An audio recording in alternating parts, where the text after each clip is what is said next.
Rishabh Jobalia, he is a 25-year-old NRI, wants a loan from the Central Bank of India. He wants to know what kind of loan should he go for, a regular home loan or an overdraft-linked home loan. He would have a surplus of 1 lakh rupees after covering his expenses and monthly SIPs. He also wants to know how much interest can be saved if he goes for an overdraft loan and parks his surplus money there against making a prepayment in a regular home loan. Supra, I can see you grinning over there. This is one of those questions that you like. No, the question is very difficult to answer in sense I do not know how much money he will leave in this account. So whether the overdraft will be better or the loan will be better is very difficult to answer. Because if he pays his EMI regularly, the loan is okay. But if he suddenly has a surplus of 5-10 lakhs once in a while, then obviously the overdraft will be better. But since he has not put in the numbers, but if he is so young and he is going to have a longish term in which to repay, he should not be bothered about taking a regular loan. He should take an overdraft loan and repay as late as possible. He has two advantages. One is he is young. Second, if interest rates could fall, and far more importantly, he could have the currency advantage. So he's an NRI, suppose he's even is in Dubai, he's going to have a currency advantage that he's earning in a dollar or a dinar.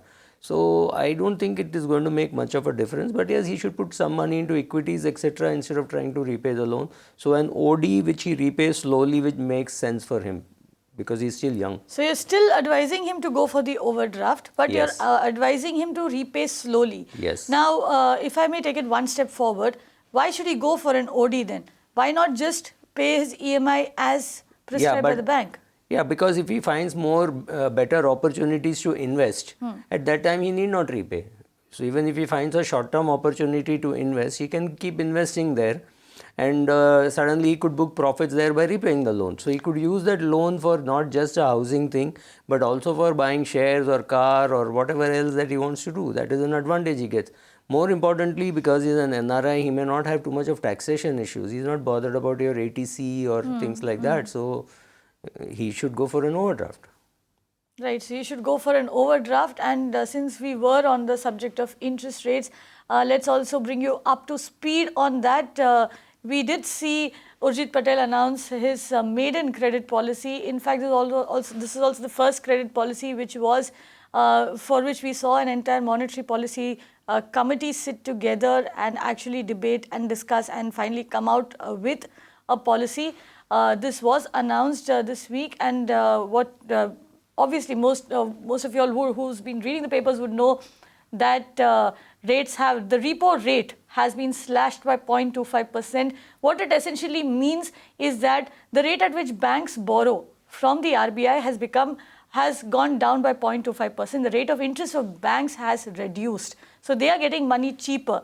Now the hope obviously is that it will be passed on to the consumer, and that has also started happening in a way. We have seen ICICI Bank, which is among the market leaders in the home loan market, already slashed their MCLR, which is the rate at which the bank lends to people who take home loans. We've also seen a couple of other PSU banks follow suit. Subra, what is your outlook on this? Do you see more banks, as we head on to the festive season, which is also the busy season for banks now, do you see more rate cuts in the offing? Yeah, but the housing prices are completely controlled by somebody other than the interest rates. I don't think you should borrow whether you should worry too much about the rate of interest at which you're borrowing, because this is just your starting rate. If you're borrowing over a 20-year period or a 25-year period, after 2 years, if the rates start going up, then what happens? Your decision to buy will depend on whether the real estate prices are going down. That I don't see it happening. It is a sluggish market, but still prices are not going down, at least in the bigger cities.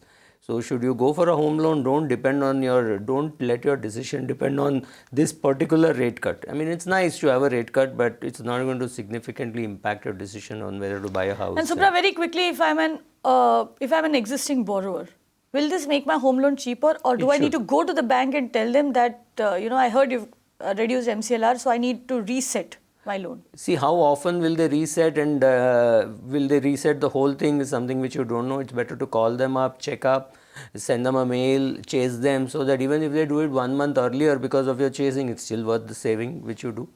So yes, you will need to chase.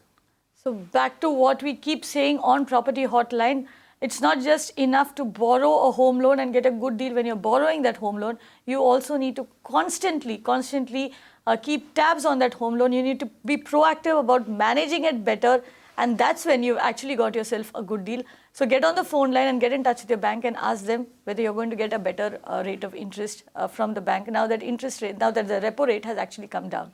You can watch live TV on our website mpnow.in. Find us on Facebook at facebook.com/magicbricksnow. And don't forget to click the like button. You can also follow us on Twitter at magicbricksnow. To stay updated with all our programming, hit the subscribe button on our YouTube channel by logging on to youtube.com/magicbricksnow.